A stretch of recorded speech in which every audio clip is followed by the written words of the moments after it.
ધોરણ 11-12 સાયન્સના ફિઝિક્સ વિષયના તમામ ચેપ્ટરના વિડીયો જોવા માટે તથા એજ્યુકેશનને લગતી તમામ માહિતી મેળવવા માટે અમારી ચેનલને સબસ્ક્રાઇબ કરો અને બાજુમાં આપેલા બેલ આઇકન પર ક્લિક કરી ઓલ ઉપર કરો કે જેથી તમને અમારા નવા વિડીયોની નોટિફિકેશન સૌથી પહેલાં મળતી રહે.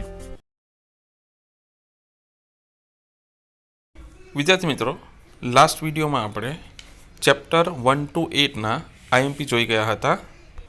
હવે આપણે જોઈએ પાર્ટ 2ની અંદર 9 થી 14 ચેપ્ટરના આઈએમપી ક્વેશ્ચન. સ્ટાર્ટિંગ કરીએ ચેપ્ટર નંબર 9 થી. આપણી બ્લુપ્રિન્ટ પ્રમાણે ચેપ્ટર નંબર 9માંથી 5 MCQ, પાર્ટ બીની અંદર એક 2 માર્ક્સનો સવાલ, એક 3 અને એક 4 માર્ક્સનો, આમ દરેક વેરાયટી છે. એટલે આપણે આ ચેપ્ટરની અંદર એવું બને કે વધારે ક્વેશ્ચન ટીક કરવા પડે. શરૂઆત કરીએ. મારી પાસે લિબર્ટીની બુક છે. તમારી પાસે જે પણ બુક હોય તેમાંથી ટીક કરી શકો અથવા ક્વેશ્ચન લખી શકો. હું ક્વેશ્ચન વાંચતો પણ જઈશ, એટલે કદાચ તમને બ્લર થઈ જાય વિડીયો અને ના દેખાય તો પણ તમે એમાંથી કરી શકશો. ઓકે. 7મો સવાલ છે, ગોલીય અરીસા માટે R બરાબર 2F સૂત્ર સાબિત કરો, અથવા તો ગોલીય અરીસા માટે વક્રતા ત્રિજ્યા અને કેન્દ્ર લંબાઈ વચ્ચેનો સંબંધ મેળવો. એ કરવાનો છે. ત્યારબાદ 10મો સવાલ છે, અરીસાનું સૂત્ર મેળવો. 1/u + 1/v બરાબર 1/f. 11મો સવાલ છે, રેખીય મોટવણી એટલે શું? અરીસા માટે રેખીય મોટવણીનું સૂત્ર તારવો. ત્યારબાદ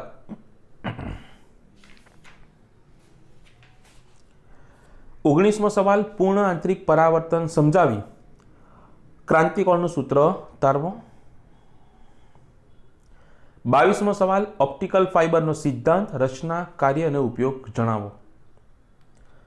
24મો સવાલ, ગોલીય વક્રીભવનકારક સપાટી વડે થતું વક્રીભવન સમજાવો. -n1/u + n2/v = n2 - n1/r સૂત્ર સાબિત કરો. ત્યારબાદ 29મો સવાલ, પાતળા બહિગોળ લેન્સ માટે લેન્સ મેકર્સનું સૂત્ર તારવો. 31મો સવાલ, લેન્સ વડે રચાતા પ્રતિબિંબની મોટવણીની વ્યાખ્યા આપી મોટવણીનું સૂત્ર મેળવો. 32મો સવાલ, લેન્સનો પાવર વ્યાખ્યાયિત કરી તેનું સૂત્ર મેળવો અને એકમ લખો. 33મો સવાલ, સંપર્કમાં રાખેલા પાતળા લેન્સના સંયોજન માટે સમતુલ્ય કેન્દ્ર લંબાઈનું સૂત્ર. 34મો સવાલ, સમતુલ્ય પાવર. અને 35મો સવાલ, સમતુલ્ય મોટવણી. આ 3 થિયરી યાદ રાખવાની છે.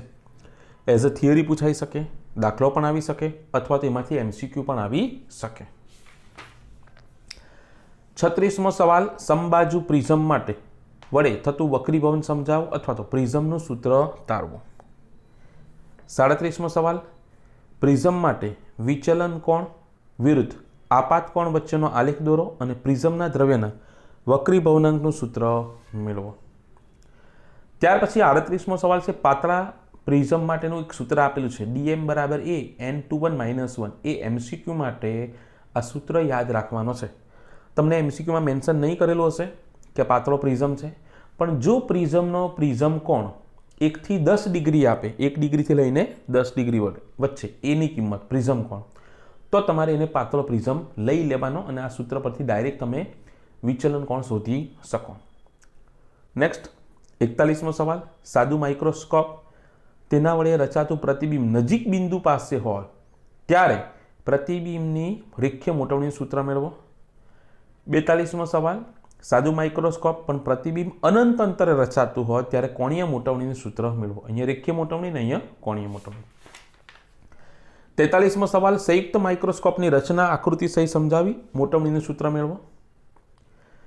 45મો સવાલ, વક્રીકારક ટેલિસ્કોપની રચના, આકૃતિ સહિત સમજાવી મોટવણીનું સૂત્ર મેળવો.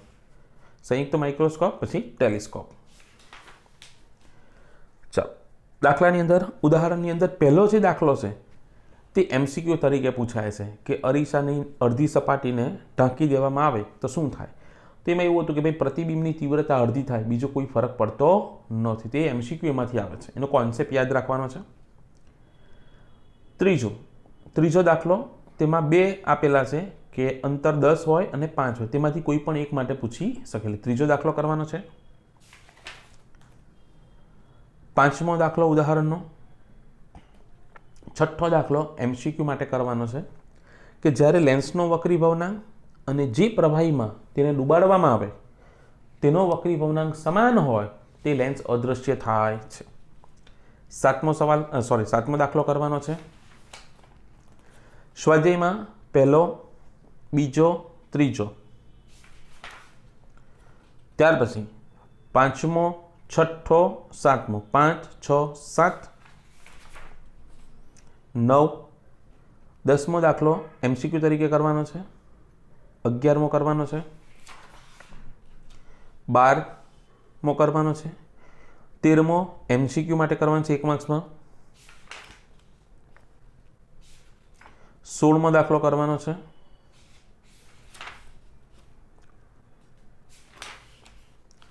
ત્યારબાદ 21મો દાખલો,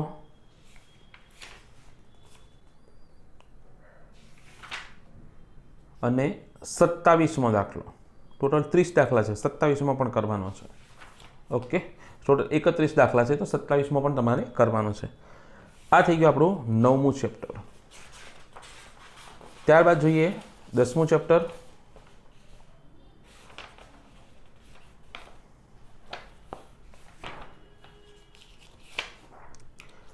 દસમા ચેપ્ટરમાં આપણી બ્લુપ્રિન્ટ પ્રમાણે એક 2 માર્ક્સનો સવાલ અને એક 3 માર્ક્સનો સવાલ પૂછવાનો છે.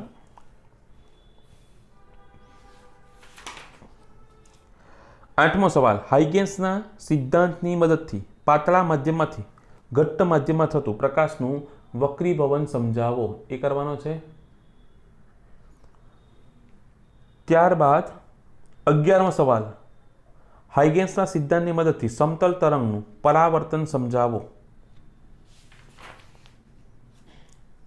ત્યારબાદ 15મો સવાલ, સુસ્બદ્ધ અને સુસ્બદ્ધ ઉદ્ગમ કોને કહેવાય? યોગ્ય ઉદાહરણ આપી સહાયક વ્યતિકરણ સમજાવો. 16મો સવાલ, યોગ્ય ઉદાહરણ વડે વિનાશક વ્યતિકરણ સમજાવો. 17મો સવાલ, પથ તફાવતના સ્વરૂપે સહાયક અને વિનાશક વ્યતિકરણની શરત. અને 19મો સવાલ, સહાયક અને વિનાશક વ્યતિકરણની શરત કળા તફાવતના સ્વરૂપે મેળવો. મોસ્ટ આઈએમપી, સહાયક વિનાશક વ્યતિકરણ સમજાવી તેની શરતો મેળવો. 3 માર્ક્સમાં કન્ટિન્યુ. 25મો સવાલ, એક સ્લિટ વડે થતું વિવર્તન સમજાવી મધ્યસ્થ અધિકતમ, ગૌણ અધિકતમ અને ન્યૂનતમની શરત લખો.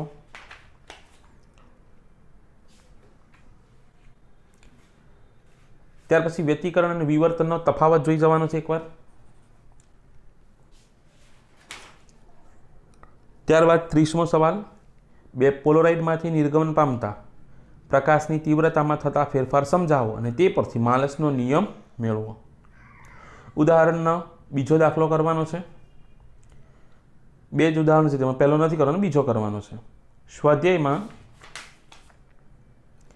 4થો, 5મો, 6થો, 4, 5, 6 એટલા 3 દાખલા કરવાના છે.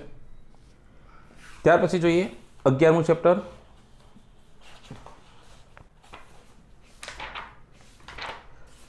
11મા ચેપ્ટરમાં આપણા બ્લુપ્રિન્ટ પ્રમાણે એક 2 માર્ક્સનો સવાલ અને એક 3 માર્ક્સનો સવાલ.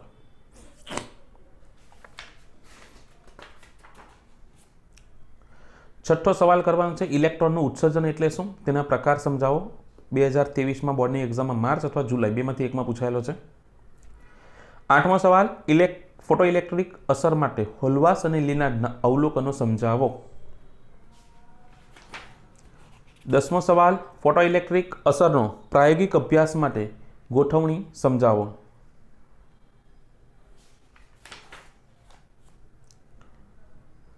16મો સવાલ, ફોટોઇલેક્ટ્રિક અસર સમજાવવામાં તરંગવાદની નિષ્ફળતા સમજાવો. 17મો સવાલ, ફોટોઇલેક્ટ્રિક અસર માટે આઇન્સ્ટાઈનની સમજૂતી સમજાવો.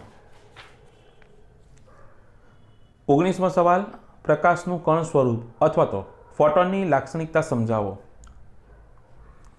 ફોટો ઇલેક્ટ્રિક અસર અલગ છે અને ફોટોની લાક્ષણિકતા અલગ છે. 20મો સવાલ, દ્રવ્યનું તરંગ સ્વરૂપ સમજાવી ધ બ્રુગલી તરંગ લંબાઈ વિશે સમજાવો. ઉદાહરણમાં પહેલો, બીજો 2 દાખલા કરવાના છે. સ્વાધ્યાયમાં પહેલો, બીજો, ત્રીજો MCQ માટે, 5મો MCQ માટે, 6, 7, 8, 9 ત્રીજો અને 5મો MCQ માટે, 6, 7, 8, 9 દાખલા તરીકે, અને 11મો કરવાનો છે. આટલા દાખલા તમારે કરવાના છે 11મા ચેપ્ટરમાં. નેક્સ્ટ જઈએ 12મું ચેપ્ટર.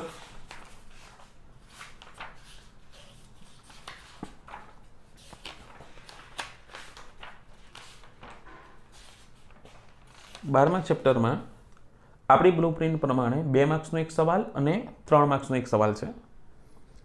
સૌથી પહેલા ચોથો સવાલ, ગાઈગર માસ્ટરનો આલ્ફા કણ પ્રક્રિયના પ્રયોગની ગોઠવણી આકૃતિ સહ સમજાવો.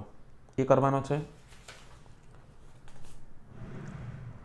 11મો સવાલ, રથરફર્ડના પરમાણુ અંગેના ન્યુક્લિયર મોડેલ પરથી હાઇડ્રોજન પરમાણુમાં ન્યુક્લિયસની આસપાસ ભ્રમણ કરતા ઇલેક્ટ્રોનની ગતિ ઉર્જા, સ્થિતિ ઉર્જા અને કુલ ઉર્જાનું સૂત્ર તારવો. માર્ચ 2023 અથવા તો જુલાઈ 2023 એમાંથી એકમાં પૂછાયેલો છે આ સવાલ. ઉત્સર્જન અને શોષણ વર્ણપટ વિશે નોંધ લખો. આ પણ 2માંથી એકમાં પૂછાયેલો છે, કાં તો 23ની માર્ચમાં અથવા તો જુલાઈ, 2માંથી એક એક્ઝામમાં પૂછાયેલો છે. એકવાર આ અને એકવાર આ. 13મો સવાલ, રથરફર્ડનું પરમાણુ મોડેલ સમજાવી તેની નિષ્ફળતા જણાવો. 14મો સવાલ, બોરના પરમાણુ મોડેલની 3 સ્વીકૃતિ અથવા તો 3 અધિતર્ક સમજાવો. 15મો સવાલ, બોરના હાઇડ્રોજન પરમાણુના મોડેલ માટે nમી કક્ષાની ત્રિજ્યાનું સૂત્ર સ્વીકારી ઇલેક્ટ્રોનની કુલ ઉર્જાનું સૂત્ર મેળવો. પછી આ ઉત્તેજિત અવસ્થા, આયનીકરણ અવસ્થા એ એકવાર જોઈ જજો. MCQમાં એમાંથી આવી શકે કે પ્રથમ ઉત્તેજિત અવસ્થાની ઉર્જા કેટલી, પ્રથમ આયનીકરણ ઉર્જાની અવસ્થા કેટલી. 19મો સવાલ, ન્યુક્લિયસની આસપાસ ભ્રમણ કરતા ઇલેક્ટ્રોન માટે કોણીય વેગમાનનું ક્વોન્ટાઇઝેશન સમજાવો અથવા તો બોરની ક્વોન્ટમીકરણની બીજી સ્વીકૃતિ લખો અને તેની ધી બ્રોગલીએ આપેલી સમજૂતી લખો. ઉદાહરણમાં બીજો દાખલો કરવાનો છે. ત્રીજો અને ચોથો, બીજો, ત્રીજો, ચોથો. સ્વાધ્યાયમાં ત્રીજો, ચોથો MCQ તરીકે, પછી 5મો, 6થો દાખલો કરવાનો છે, 7મો કરવાનો છે. આટલી વસ્તુ કરવાની છે 12મા ચેપ્ટરમાં. 13મા ચેપ્ટરની બ્લુપ્રિન્ટ પ્રમાણે એક 2 માર્ક્સનો સવાલ અને એક 4 માર્ક્સનો સવાલ.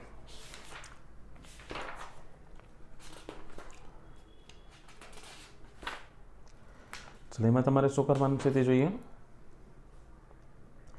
10મો સવાલ, ન્યુક્લિયસની બંધન ઉર્જા સમજાવો અથવા તો દળ ક્ષતિ અને બંધન ઉર્જા, ન્યુક્લિયોન દીઠ બંધન ઉર્જા, આટલી વસ્તુ સમજાવો.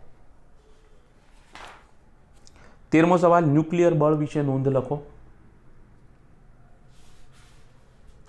ત્યાર પછી રેડિયો એક્ટિવિટી વાળો જે સવાલ છે 14મો, તેની અંદર આલ્ફા, બીટા અને ગેમા એ 3 પ્રકારના રેડિયો એક્ટિવ વિકિરણો છે. તે એકવાર જોઈ જજો કે કેટલા પ્રકારના રેડિયો એક્ટિવ વિકિરણો છે તે સમજાવો. ત્યારબાદ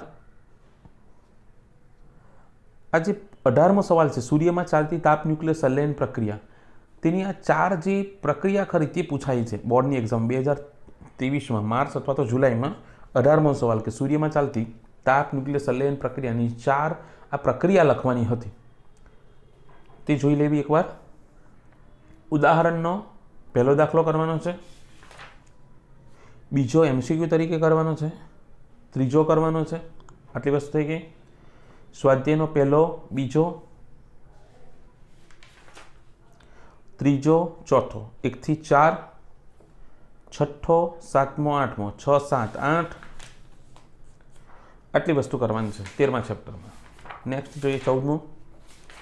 બ્લુપ્રિન્ટ પ્રમાણે 14મા ચેપ્ટરમાંથી 2 માર્ક્સનો એક સવાલ અને એક 4 માર્ક્સનો સવાલ હશે.